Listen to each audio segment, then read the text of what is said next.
Ok, avoir un clavier custom c'est bien, mais avoir un clavier avec des switches lubrifiés c'est ce qui permet d'en profiter pleinement. C'est le jour et la nuit, que ce soit pour le feeling ou le ressenti sonore. Alors oui, il y a quelques années j'avais déjà fait une série de tutos là-dessus sur comment lubrifier ses switches, comment lubrifier ses stabiliseurs, mais le hobby il a quand même bien évolué depuis. Il y a de nouvelles techniques, de nouveaux produits, et puis même moi-même j'ai aussi level up dans ce milieu-là, j'ai de nouvelles expériences et maintenant je suis capable de vous dire ce qu'il faut faire, ne pas faire et ou plutôt à éviter. Mais ne vous inquiétez pas, vous aussi vous pourrez avec le temps avoir vos propres techniques et échanger sur ce qui fonctionne ou non. Et n'oubliez pas que c'est un milieu qui est de base anglophone, alors si vous avez du mal avec l'anglicisme, bah malheureusement je ne peux rien faire pour vous et je vous invite donc à quitter cette vidéo ainsi que le hobby malheureusement.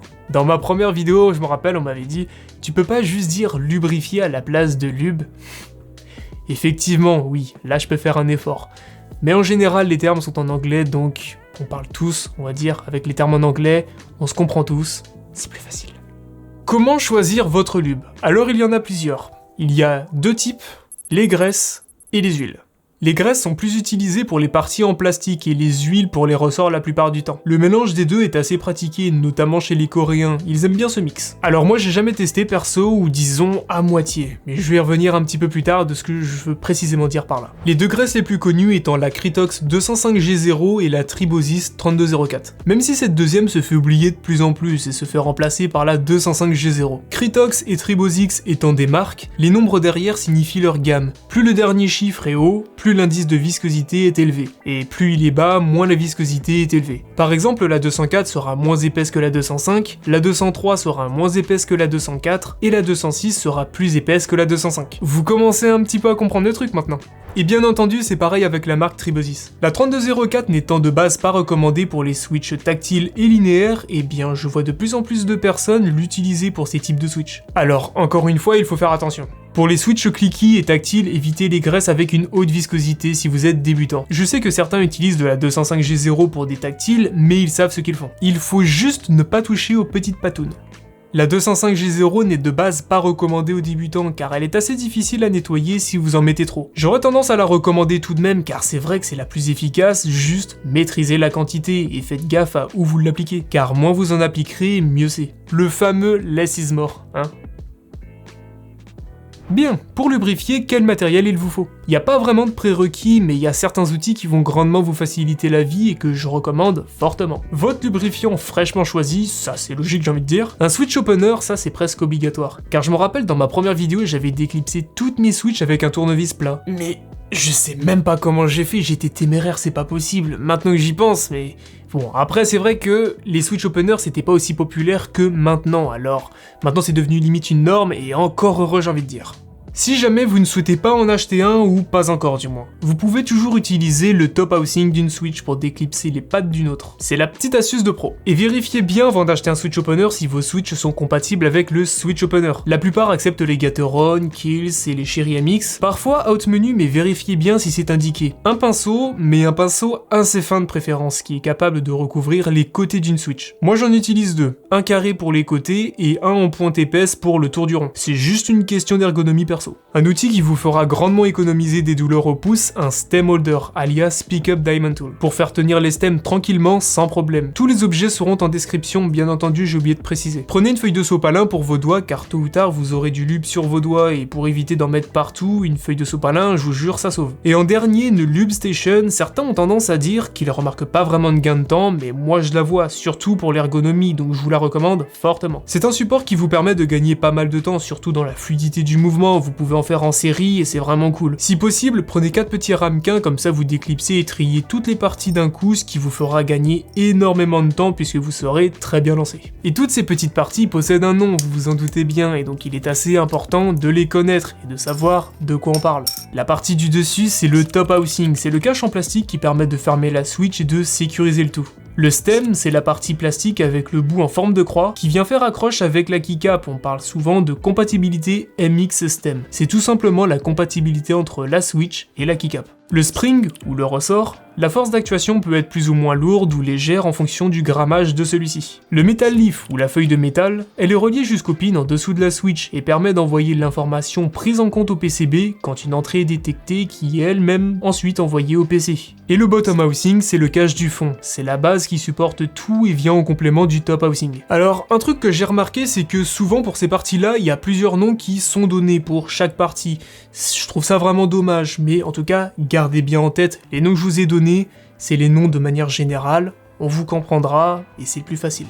Personnellement, je commence toujours par lubrifier le bottom housing. En commençant par les côtés, gardez en tête qu'il ne faut pas qu'il y ait de dépôt de blanc sur une des parties en plastique. Ça signifierait que vous en aurez mis trop. L'idéal étant de voir apparaître une trace transparente. C'est le mieux. La lubrification sur les côtés permet de réduire le frottement audible entre deux parties en plastique. Et plus précisément le stem contre le bottom housing. Une fois tous les côtés faits, faites le tour du rond, donc c'est ce qui accueille le pôle du stem, que ce soit sur le côté plastique ou au fond. Car à chaque frappe, le ressort percute le fond et donc le lube permet en sorte d'amortir la réverbération du ressort. Vous pouvez, si vous le souhaitez, mettre un petit coup de pinceau sur le dessus du rond, ça reste entièrement optionnel, je vous rassure, mais quand il m'en reste, je le fais, j'aime bien.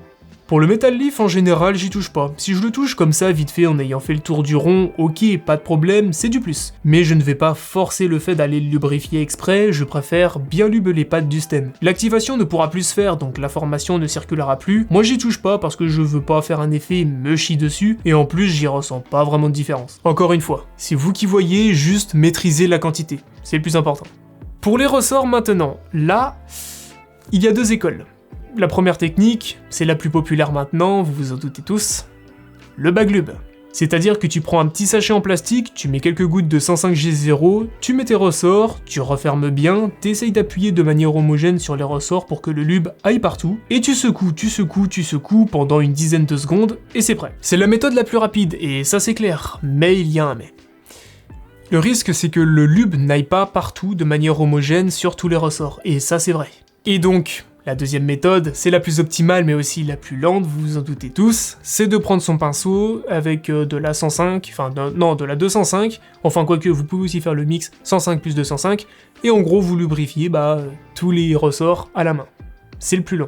Moi-même je ne le fais pas, je dois vous avouer, parce que j'ai la flemme, mais j'ai un petit peu aussi ce sentiment d'inaccompli, parce que je veux quand même, le meilleur résultat, mais tout en gagnant du temps. Alors comment je fais ? Eh bien je fais les deux. Mais comment ça ? Juste avant de poser le ressort sur le bottom housing, ce que je fais c'est que je lubrifie à la 205G0 chaque extrémité du ressort. Comme ça je sais qu'au moins ça c'est fait, je force le truc et je perds pas plus de temps. Puisque dans ma main j'ai la pince avec le ressort et dans l'autre j'ai le pinceau, donc j'en profite pour faire les extrémités à chaque fois. Je perds au moins 10 secondes par ressort à faire ça, mais au moins je sais que c'est entre guillemets optimal quoi. Après, moi c'est comme ça que je fais, je sais pas si d'autres le font peut-être, mais moi en tout cas c'est comme ça que je fais, j'aime bien. Et pour lubrifier le bout d'un ressort, faites le tour à l'intérieur et un tour à l'extérieur pour être bien sûr que ce soit bien fait. Et c'était donc cette étape quand je disais que je mélange entre guillemets la 105 plus de la 205. Ça le fait un poil, même si ça ne fait pas un vrai mix comme on l'entend à proprement parler. Après vous pouvez le faire directement sur la Switch, mais le ressort va bouger dans tous les sens et ça va être un peu chaud niveau stabilité. Donc le mieux c'est de l'avoir entre la pince dès qu'on le sort du sachet. Petite astuce, si vos ressorts s'en mêlent, prenez deux pinces et tournez dans un sens, vous allez voir ça va se démêler très vite. Et ce sera même pas un vrai problème au final. Pour le stem, lubrifiez les côtés. Et perso j'insiste un peu dans les petites rainures, comme ça je sais qu'il n'y aura aucun problème au cas où qu'une friction se fasse. Je prends bien le temps de lubrifier les côtés car la différence se fait bien remarquer. Bien entendu, ça sert toujours à rien d'en mettre trop. Ensuite, lubrifiez les legs, les pattes, les patounes, appelez ça comme vous voulez. Mais uniquement si vos switches sont des linéaires, car si vous possédez des tactiles, vous risquerez d'annuler l'effet clicky et d'endommager le fonctionnement. Si sur vos switches vous possédez des petites dents qui permettent d'absorber l'impact lors de la frappe, vous pouvez toujours passer un petit coup de pinceau dessus. En général, ces dents-là, elles sont surtout présentes sur les switches silent. À l'arrière, il n'y a pas d'utilité puisqu'il n'y a pas de contact direct. Ensuite, posez le stem sur le ressort et assurez-vous que les legs sont face à la feuille de métal. C'est très important pour refermer votre switch sans l'abîmer. Et pour terminer, prenez votre top housing et posez-le dans ce sens-là. La partie la plus bombée vers la feuille de métal, et non l'inverse, sinon vous risquerez d'écraser votre feuille et de tuer votre switch. J'en ai malheureusement fait la mauvaise expérience une fois dans la précipitation. Et voilà, maintenant il faut faire ça avec toutes vos switches. Courage, Faites ça devant un animé ou en écoutant de la musique, ça passe toujours plus vite. Moi perso, j'écoute que de la musique car je ne peux pas regarder un animé ou un film, il faut vraiment que je sois concentré sur les images, donc non. Ça peut vous prendre toute une après-midi et c'est pour ça que je vous recommande plusieurs accessoires pour gagner du temps. Moi, ça me prend environ 4 heures, alors s'il y en a qui veulent passer par quelqu'un pour faire lubrifier vos propres Switch, sachez que sur mon site, je possède un service Lube Switches, où je lubrifie vos Switch à votre place. Vous avez juste à indiquer le nom ainsi que le nombre de Switch. Si vous avez des questions à propos du service, n'hésitez pas à me contacter en privé, notamment sur Discord, c'est le plus rapide.